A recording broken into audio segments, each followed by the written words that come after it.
Lucas, capítulo 5, vamos ler do versículo 27 em diante. Eu estarei lendo aqui na versão da Bíblia de Jerusalém. Fácil de encontrar, não vou dar muito tempo aos irmãos, não. Depois disso, saiu, viu um publicano chamado Levi, sentado na coletoria de impostos e disse-lhe: segue-me. E levantando-se, ele deixou tudo e o seguia. Levi ofereceu-lhe então uma grande festa em sua casa, e com eles estava à mesa numerosa multidão de publicanos e outras pessoas. Os fariseus e seus escribas murmuravam e diziam aos discípulos dele: por que comeis e bebeis com os publicanos e com os pecadores? Jesus, porém, tomando a palavra, disse-lhes: os sãos não têm necessidade de médico, e sim os doentes. Não vim chamar os justos, mas sim os pecadores ao arrependimento. Amém, queridos? Quero refletir com os irmãos aqui, no intervalo de uns 20 minutos mais ou menos, sobre esse texto, sobre Jesus, sobre Levi, que é o mesmo Mateus, um dos 12 apóstolos, um escritor de um livro da Bíblia. Eu não sei se alguns dos irmãos aqui já escreveram algum livro. Eu já comecei a escrever vários livros. Até hoje não concluí nenhum. Mas concluirei. Na hora certa, quero estimular a irmã Cíntia a escrever um livro. Já começou a escrever já, irmã Cíntia? Monografia já, né? E dissertação. Mas vai chegar a hora de escrever um livro também. Marlete também. Fazer um livro da monografia e tudo mais. E, poxa, já pensou o livro que você escrever ser escolhido para compor o cânon, compor a Bíblia?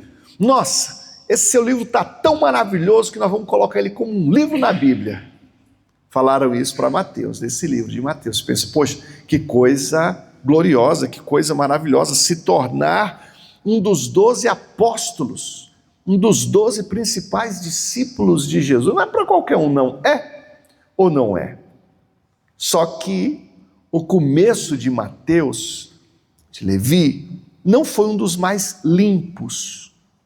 Não foi teoricamente um dos mais honrados. Na verdade, a reputação dele era das piores. Porque os publicanos, à época, eram comparados, eles eram equiparados às prostitutas. Para você ver como é que eles eram tidos em um baixo nível. Quem ele era? Um homem de uma reputação horrível, como publicanos conhecidos por traírem o seu próprio povo, por se locupletarem ilicitamente às custas do seu povo, de enganarem o seu povo, de cobrarem impostos indevidos a mais, no que se tornou uma pessoa usada por Deus, um apóstolo, e quero refletir com os irmãos a partir disso, já destacando o poder que Deus tem para transformar o homem, o poder que Deus tem para transformar a mulher, desde esse pecador miserável, a nós também pecadores, e nós nesse momento que nós estamos hoje, menos a Fefe. A Fefe estava vindo para o culto hoje, a irmã Arlete. Fefe, quantos anos a Fefe tem? 5 anos. E a irmã Arlete, vamos, Fefe, para o culto, pedir perdão pelos nossos pecados. A Fefe, não, mamãe, mas hoje eu não cometi nenhum pecado. Inclusive, eu ganhei estrelinha no meu caderno porque eu fui uma boa aluna. Se não é o caso de vocês não são como a Fefe, né? De um coração tão puro, nós temos uma obra tão importante a Deus a fazer em nossas vidas e tal, mas o Senhor continua transformando os corações, o Senhor continua com poder para fazer isso. Só que Mateus era um homem odiado pelas pessoas, reputado como um pecador inveterado, aquele pecador que está na prática do pecado reiteradamente, aos olhos de muitos, sem chance de transformação. Aquele pecador acostumado ao pecado, acostumado ao que havia de pior, e certamente os religiosos olhariam para Mateus e diriam: esse daqui é impossível mudar. Ele é publicano, inclusive, e rico, os publicanos eram ricos. E parece que o rico deixar o pecado é mais fácil do que o rico querer deixar a riqueza, ou vice-versa. Eu não sei até que ponto um comunga com o outro e tudo mais, mas acaba sendo um impedimento. E Jesus faz alerta quanto às riquezas e o perigo das riquezas e tudo mais. E alguém olhasse para Mateus sentado na coletoria, é isso? Ali no estande ali de coleta de impostos, alguém olharia para ele e diria: cara, esse daqui não tem perfil de ser discípulo, de ser líder, de ser apóstolo. E eu gosto muito de situações como essa, de alguém olhar para o outro e dizer: não, aquele dali não tem perfil. Eu não sou dos mais experientes na obra de Deus. Tenho 24 anos de pastorado. Não é muito, mas também não é tão pouco também. E nesse meio do caminho eu posso dizer o seguinte: eu já vi gente com cara de santo que se olhava para ele, dava tudo ali, vai ser um grande homem de Deus. E no final, não dava em nada. E outros que alguém olhava e ia dizer: cara, esse daqui nunca vai ser um pastor, nunca vai ser um grande obreiro, e se tornar uma pessoa tremendamente usada por Deus. Mateus era esse que não tinha cara de apóstolo, não tinha cara de líder, mas ouviu o chamado. Jesus, de forma, a gente fica pensando: poxa, como é que já estava Mateus sentado na coletoria? Jesus chega, chama ele, vem, segue-me, ele se levanta e vai embora e segue Jesus. Será que ele conheceu Jesus naquela hora? Ou será que ele já tinha ouvido falar de Jesus antes? Eu acredito que ele já havia ouvido falar de Jesus. Jesus, nessa altura do campeonato, já era bastante conhecido. Pode ser que não, a Bíblia não diz expressamente nesse sentido. Mas o que eu creio que no que ele ouviu falar de Jesus foi o suficiente para lhe impactar, para lhe deixar desafiado. Ele ouviu algo que ficou martelando em sua cabeça. E talvez ouvindo falar dos milagres de Jesus, das pregações de Jesus, de como Jesus se portava, de como Jesus falava, e de alguma forma ele se conectando com isso fazendo sentido para ele, de alguma forma ele desejando, ou não, ou talvez ele só ouviu lá na hora esse chamado e respondeu de forma bem inédita. Mas de fato, ele não imaginava que aquele chamado, que aquele encontro com Cristo aconteceria e aconteceria daquela forma.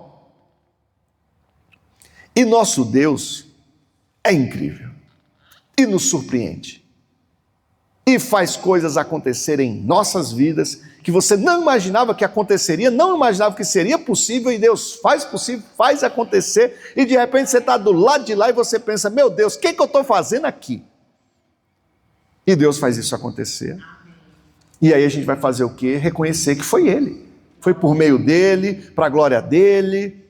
O Senhor continua fazendo isso em nossas vidas. Ele continua fazendo coisas improváveis, com pessoas improváveis, fazendo coisas maravilhosas. Ser chamado por Jesus para ser um discípulo, ele não se consideraria certamente digno para isso.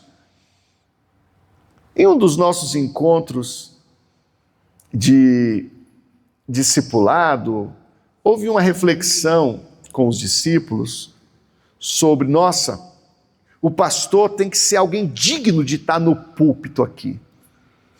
É uma palavra que num primeiro momento até tem um sentido.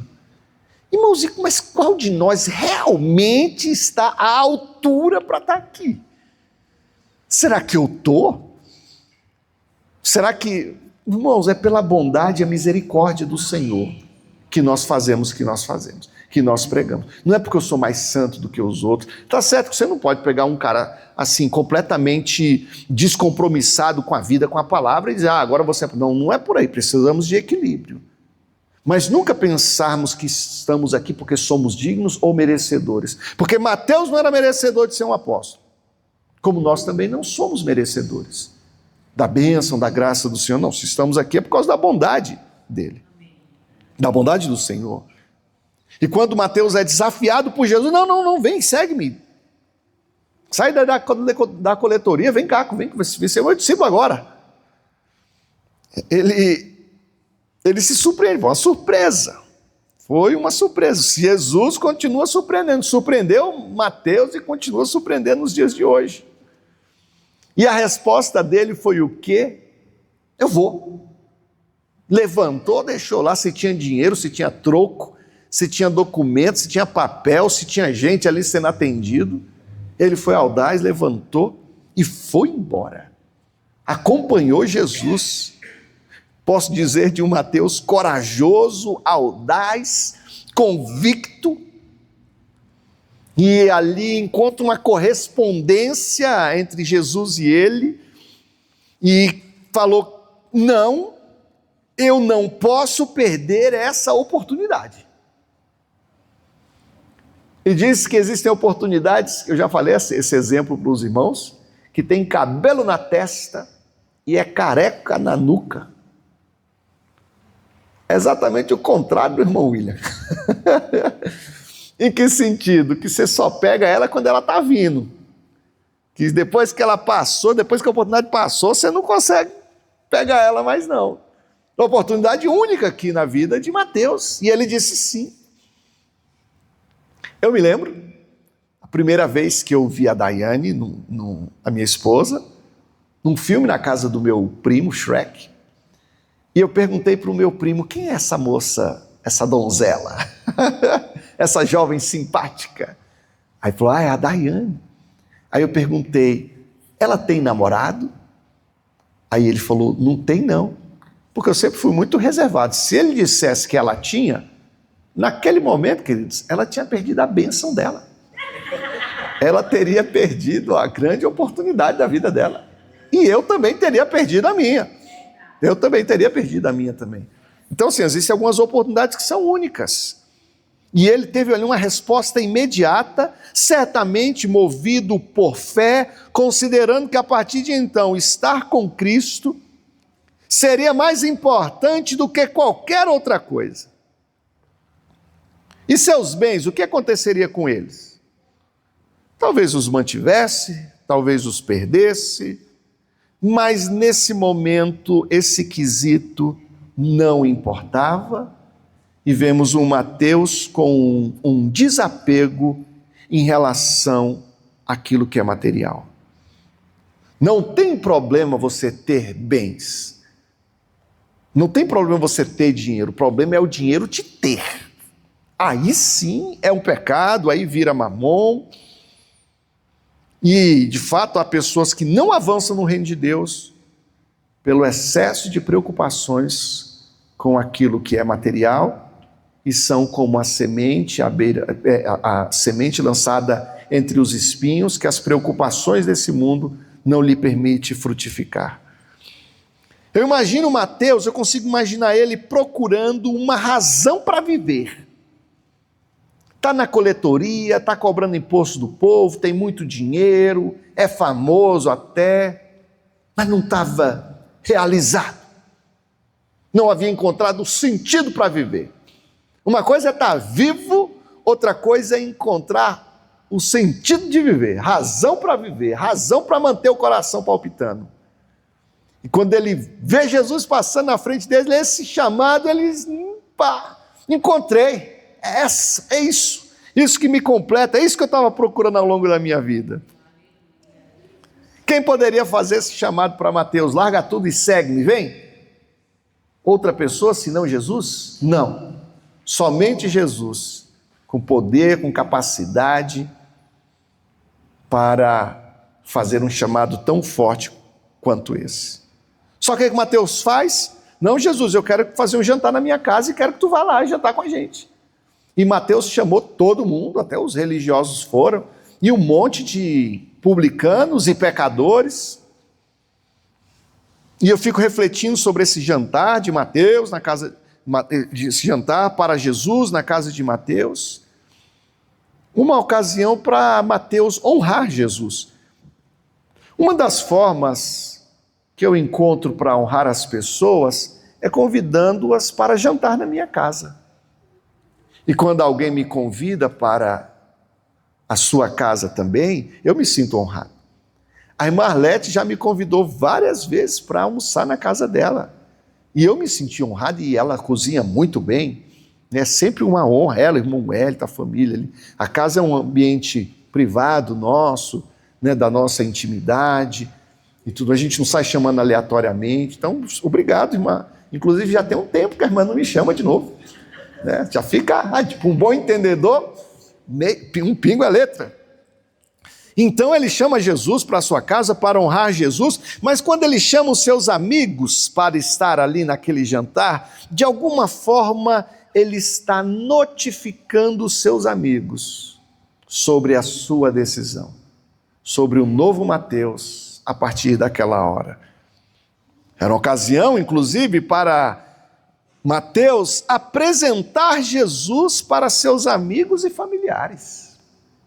E eu gosto dessa temática de nossas casas como um local também para a pregação do Evangelho, para falarmos de Jesus para nossos amigos e familiares.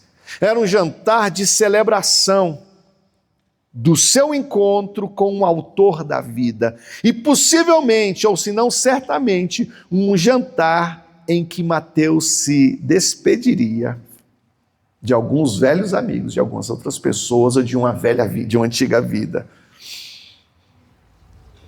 E quando eu olho para Mateus com esse tanto de pecador na casa dele, eu concluo que Mateus não tinha dificuldade para se relacionar com os pecadores. E que Jesus também não tinha essa mesma dificuldade. Jesus também não tinha dificuldade de lidar com os pecadores. Você tem? Sabia que às vezes a gente comete o erro depois de crente, depois de um tempo de crente, só se relacionar com crente? Nossos aniversários só tem crente. Nossos telefonemas, nossas mensagens, é só crente, é só crente. Como é que você vai ganhar crente ímpio para Jesus se você só se relaciona com crente?